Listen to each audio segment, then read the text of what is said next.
Would you please state your name for the record? Ian Scholes. Jace Slone. Joshua Gabriel Bradley. And can you tell us everything from beginning to end? It all began on November the 5th, I believe, when Mr. McKinney came to me and explained to me that his cart had been stolen. He didn't know what had happened to it. He said he had loaned it to Mr. Lanius, but he hadn't gotten it back. The next day, I went to my friend Gabriel Bradley and my friend Ian Scholes, and I informed them of the disappearance, and we began the investigation. November 5th, it was a Friday. It was a really nice day out. I was in my second hour math class where I sit next to a friend of mine, Jace, Slone. And, he comes to me and he says, Mr. McKinney, his cart was stolen by Mr. Lanius. Really, it started on November 5th when, in my third hour advanced placement United States history class, really a top tier class, my friends Gabriel Bradley and Jace Slone informed me of a possible scandal involved with Mr. McKinney, who I had for chemistry last year with Jace Slone, and Mr. Lanius, who is my current advanced placement United States history teacher. The claim was that Mr. McKinney had given Mr. Lanius a cart for Scholastic Bowl because Mr. McKinney was the previous Scholastic Bowl coach and had a cart with boxes of Scholastic Bowl stuff on it. He had given that to Mr. Lanius, and Mr. Lanius failed to return it to Mr. McKinney. After we were all involved in the investigation, we very quickly realized that Mr. Lanius had a cart in his classroom that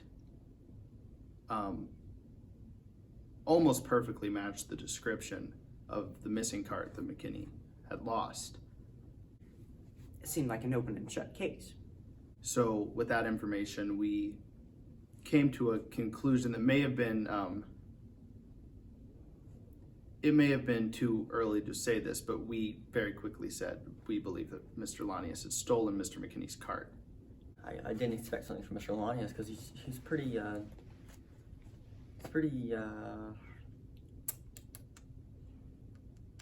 dormant in his room. He doesn't leave too much. He sticks around there. I couldn't really see him getting out and doing something like this to this level. Mr. Lanius absolutely could have stolen a card from Mr. McKinney. I think he absolutely has the skill set to do so. That man is smarter than he looks, smarter than you think he is. He is capable of anything.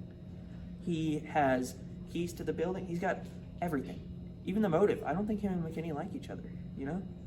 It is Mr. Lanius. He does seem like the type of guy that can make a cart disappear without a lot of people asking questions.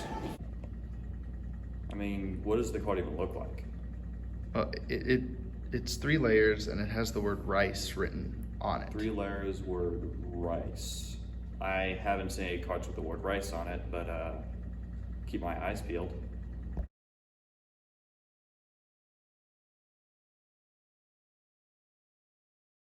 When we interviewed Mr. McKinney, he was quite frankly distraught. And it's easy to see why. So, Mr. McKinney, what is your relationship to this cart? The cart and I go back a few years, actually. I first started here 5 years ago. One of the first things I was given as almost like a welcoming gift is just shared access to that cart with Mrs. Rice. So while it's not like really expensive or anything, or real valuable, it means a lot to me. A cart that had been given to him as a welcoming gift to the high school had been stolen. I trust Mr. Lanius, or at least, had trust for Mr. Lanius at the time, and I felt like I was just, giving something out. It was going to get back to me within a week. It was going to be with trusted people, and it's just unfortunate, what came of the cart. So how long has it been since the cart has been out of your hands? It's been a few months at this point. So I gave the cart over to Mr. Lanius in August with all the Scholar Bowl memorabilia, some trophies, some supplies, some questions. And then, it was actually my fault. It just slipped my mind for a couple months, and then I needed it, emailed him about it, and that's kind of where we picked up. You needn't blame yourself. It was obviously Mr. Lanius' wrongdoings here. And through an interview, we really got to see how much the cart meant to him. And at that point, we really knew how important this case was to not only him, but us. Prior to the crime, what were your thoughts on Mr. Lanius? Oh, I always got along with Mr. Lanius. I thought he was an interesting guy. We have the commonality of rocking the long hair, and he's a nice guy. I don't have any problems with him. He was in tears. He was nearly in tears. You could see the salty, just the liquid, nearly come out of his eye and flow down his cheek, as if he was Jesus on the cross. Do you have any ideas why Lanius would want to hold on to the cart and why he'd be so persistent on not giving it back? I don't want to throw anybody under the bus. I don't want to put any blame on anybody that doesn't deserve blame. I think it was just probably an accident. I think that, things happened and the cart exchanged hands, and we just kind of forgot to document where that cart went. I don't want to put any blame on Mr. Lanius or Mr. Teal or any of the other teachers. And as far as he knew, the man who had the cart was lying about it. Have you seen the cart since? I haven't seen the cart. I haven't seen it anywhere. To be honest, I didn't look for it for the last couple months or whatever, because I just trusted that my colleagues and fellow Scholar Bowl enthusiasts would look after the cart. So I was as shocked as they were, and everybody else is that it's missing, would be that so little care was put into cart preservation. He was heartbroken. There's really not much to be said about that. He was absolutely heartbroken. It was like his own child had been stolen. Except the child was not a child. It was much more important. It was a cart. If the cart is watching this right now, is there anything you want to say to it? Just please come home. I miss you. Mrs. Rice misses you. We're not mad. No one's in trouble. You're not going to be in trouble. Just come back. We're really worried.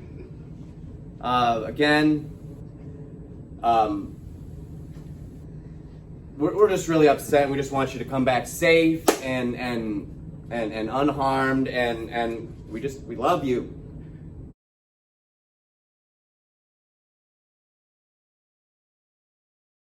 We began to uncover many leads, and soon the case was not so cut and dry. I took the weekend just to think about it, really. Came back Monday. We had a case file, we had flyers, put them all over the school. Words spread really quick. Before long, the whole school knew about the missing cart. At this point, missing posters were put up all around the school, informing the public of the disappearance of the cart. I would consider this the moment that the CSA was formed. The CSA, to the best of my ability, is an organization, a brotherhood perhaps, of people who are completely devoted to finding the cart. It's like the Fellowship of the Rings, but significantly better and dedicated to the cart's safe return. They're all very, very noble, of course, honorable members of society. I was about to moon the camera, but Could you please state your name for the record? my name is Merrick Horn. Okay. Oh, yes. And I look forward to working with them in the future, hopefully more closely. Hopefully we can utilize some of their ground troops. Do you know anything about a missing cart? Now, this missing cart,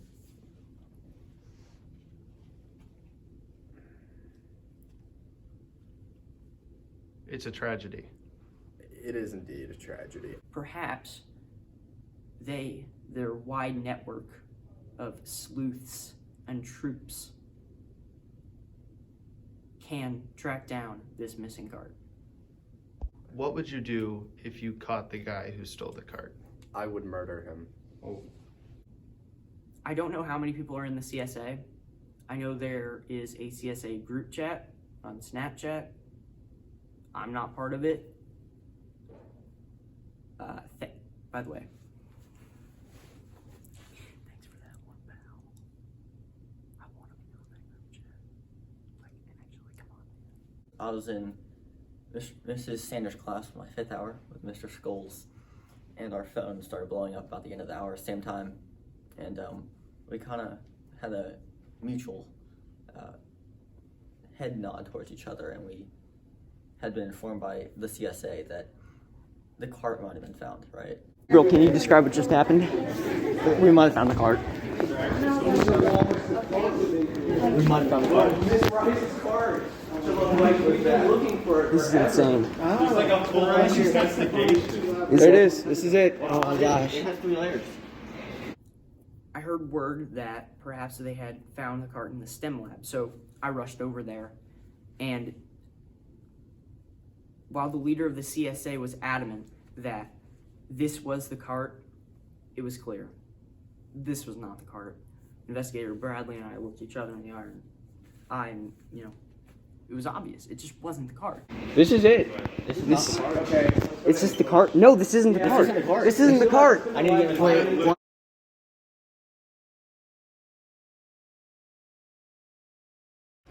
Detective Slone, why are you here? I'm here because I believe that a no-good, dirty, son of a cart thief murderer stalked these very grounds not long ago. We convened on Veterans Day to investigate the cart's disappearance. My investigators, Bradley, Scholes, and myself. We came in on our day off to investigate because cart murderers never sleep, and neither do we. But it's Veterans Day. I'm not a veteran. We came to the school and broke in. It's supposed to be your industry. I don't know how we did that. Well, I mean, I do, but that was easier than I expected. You're definitely not supposed to be there. No. That's all right. We didn't find anything, but we did find a strange patch of land behind the school, so it is very possible that Satanists were involved. So, Detective Scholes, can you please explain the Satanist theory? The Satanist theory? Well, after taking a hike in the woods near this Marion High School East parking lot, we discovered a clearing off the beaten path, which was in the shape of a perfect circle. And now we also noted dead trees surrounding the circle. We found a path behind the school that we thought might have been where the cart was taken, as it looked like a satanic ritual ground. Now we believe this to be perhaps work of Satanists who may have sacrificed the cart to the devil himself. However, it may be too soon to draw those types of conclusions at present. The conclusions have already been drawn.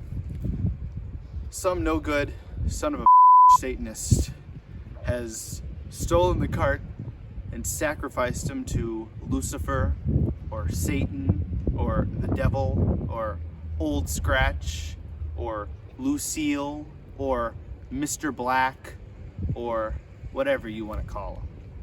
We found a circle, a perfect circle, just off the path.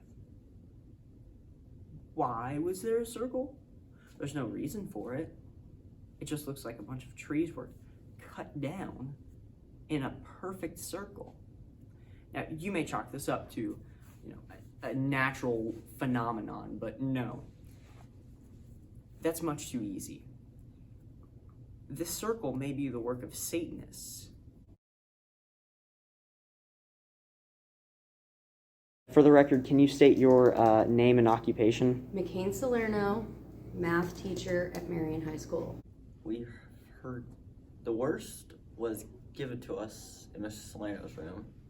I heard today that some kids took the cart,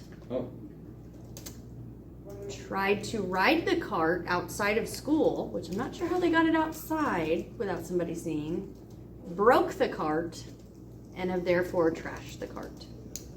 So you're I was saying not given any names, that the cart may be somewhere at the bottom of a lake. but the cart may be somewhere at the bottom of the lake. After interviewing one Mrs. Salerno, Gabriel and I uncovered that perhaps the cart was stolen. We believe the cart may have been reduced to a devious lick. A devious lick is a TikTok trend in which young people have stolen things from their schools, anything which they could get their hands upon, which was not bolted down to the ground. Typically, this manifested itself in theft from public restrooms. We were afraid that a student had potentially stolen the cart and taken it, destroyed it potentially, or had it still in their possession just because they thought it was funny. Is it possible that a student stole one for a devious lick and/or satanic ritual?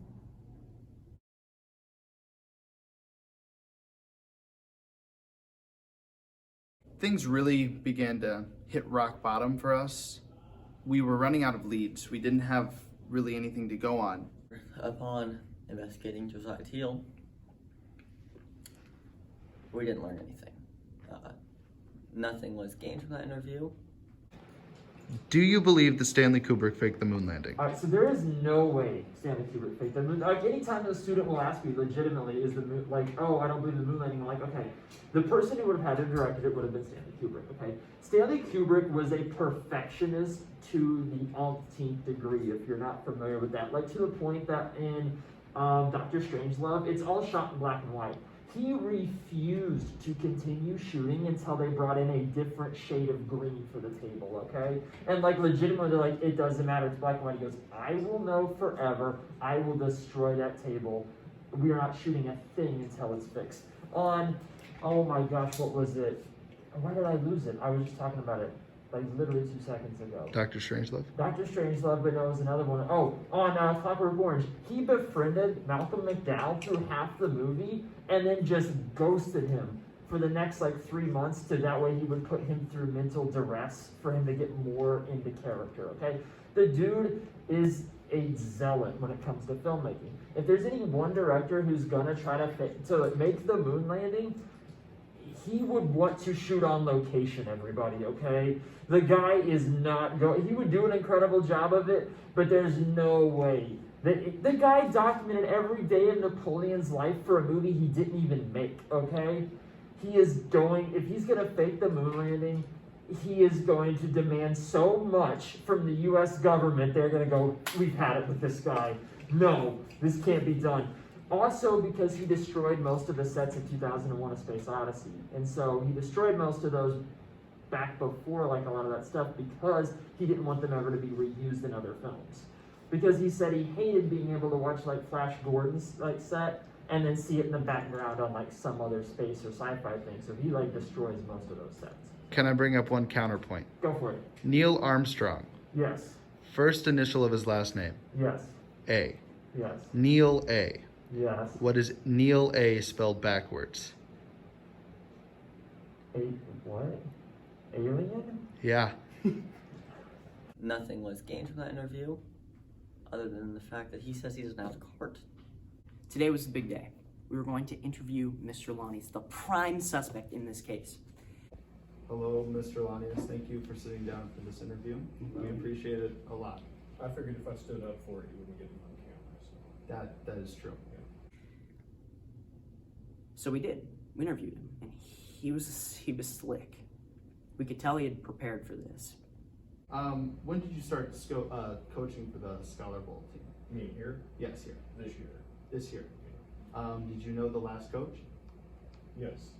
Could you name the last coach? Yes, I could. Would you be willing to do that right now on camera for us? Well, yeah. What was the coach's name? McKinney. All right. He wouldn't answer the questions directly unless they were phrased exactly right. It's like stepping on eggshells. We conducted an interview with one Lucas Lanius, our top suspect, who claimed he did not have the cart. Okay, so you're 100% positive that that is not the cart. Yeah, It's not the cart. not the card. Okay.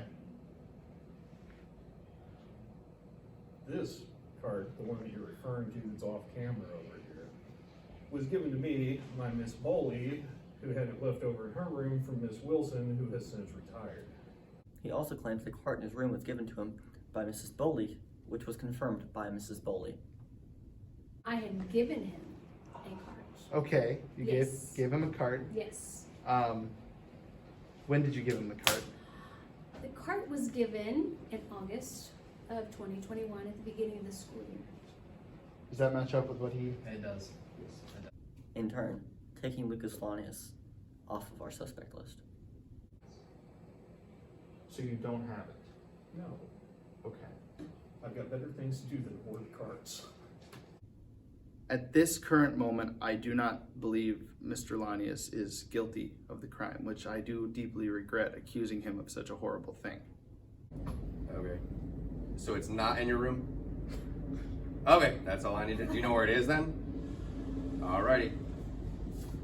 So Lonnie seems to be in the clear. What do we do now? Thinking back, I believe our first complication was essentially that Mr. Lanius claimed that the cart was not his multiple times.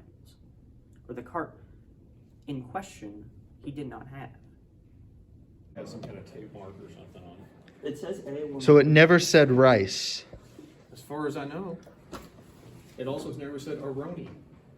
Now, this seems insane because Mr. McKinney had given him the cart, right? It fit the narrative perfectly that Mr. Lanius would have had the cart, but it was too perfect. Something was wrong. And then we were informed that Mr. McKinney's trash can had been stolen in addition to the cart. Okay, so I got here today and I am now missing a trash can.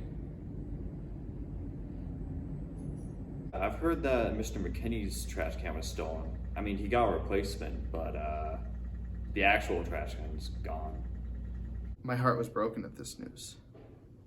What do you know about a missing trash can? Missing trash can. The only thing I know about it was that it was missing from Mr. McKinney's room. At this point, we were informed of a potential suspect. One Merrick Horn. About the stolen trash can, I heard that someone was suspicious, and that was Merrick, I think. Merrick Horn is a very suspicious individual. Merrick Horn. Could he have stolen a trash can? Merrick Horn? Yes. Yeah, I think he could have done it. Great.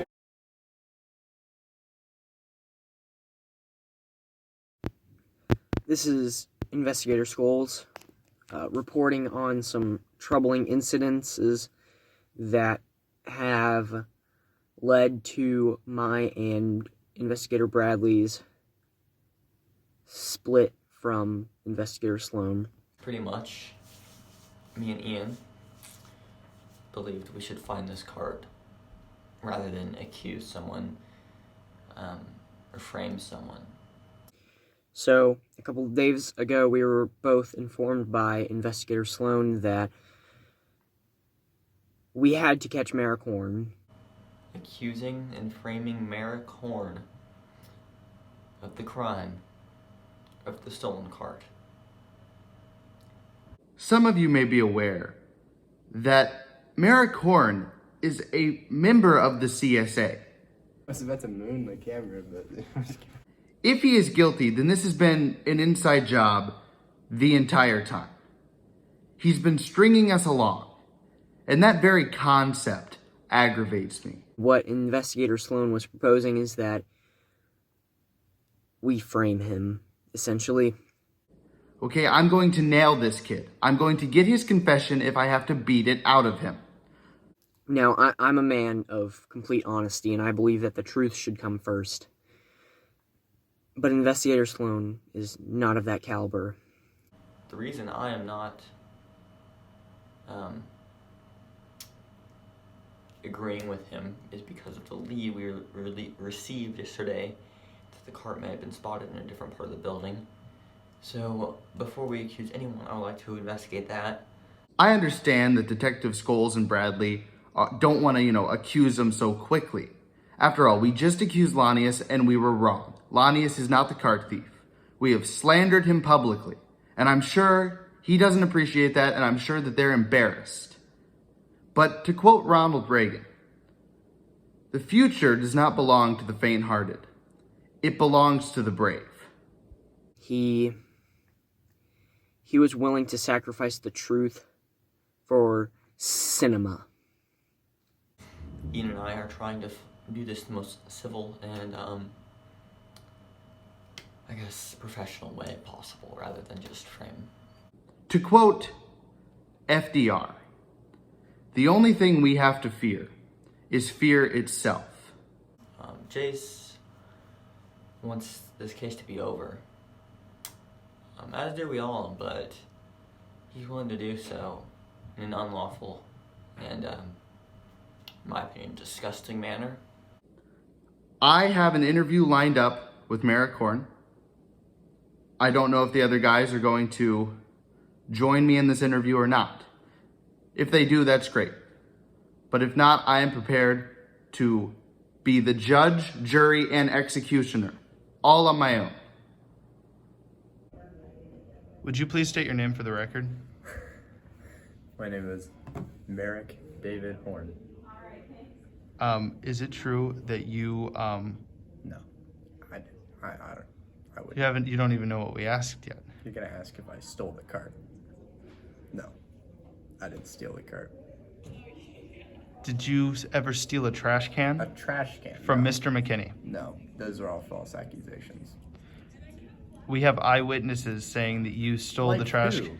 Eyewitnesses who? After interviewing Merrick Horn, I was unable to get a confession out of him. He denied. I have Mr. McKinney's sworn testimony. Where's that at? Show me that. It's been confirmed that Merrick was the one who stole my trash can. Guilty person say what? I thought it might get him. I don't blame Jace. This case is very tough on all of us, and it takes a toll on you, but you have to stay strong. And I hope Jace will come to his senses, because we need him for this investigation to go through. I think we need to reunite. Because, to quote Abraham Lincoln, a house divided against itself cannot stand.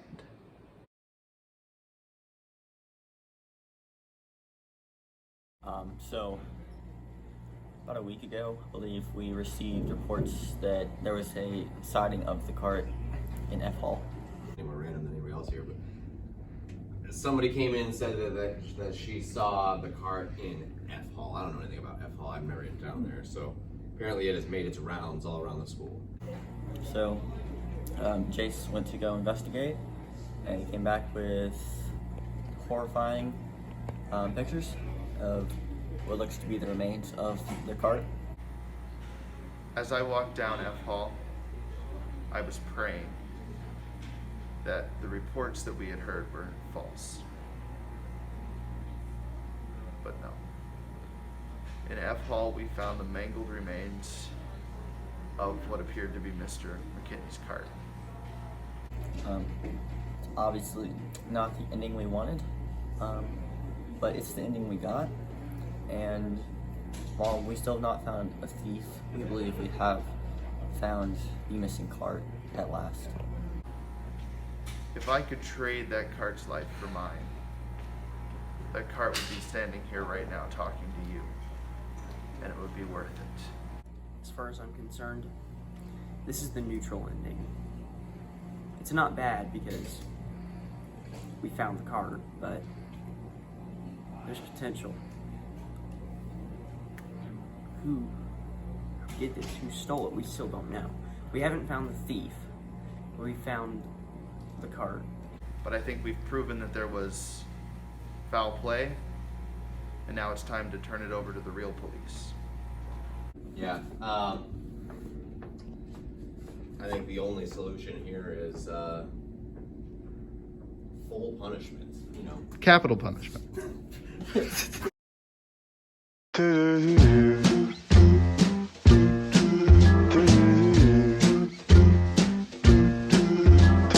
I'm dreaming of a white Christmas, just like the ones I used to know, where the treetops glisten and the children listen to hear sleigh bells in the snow. The snow said I'm dreaming of a white Christmas. Smile. With every Christmas card I write. May your days, may your days, may your days be merry and bright. And may all your Christmases be white.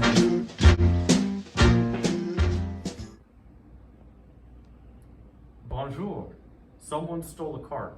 The end.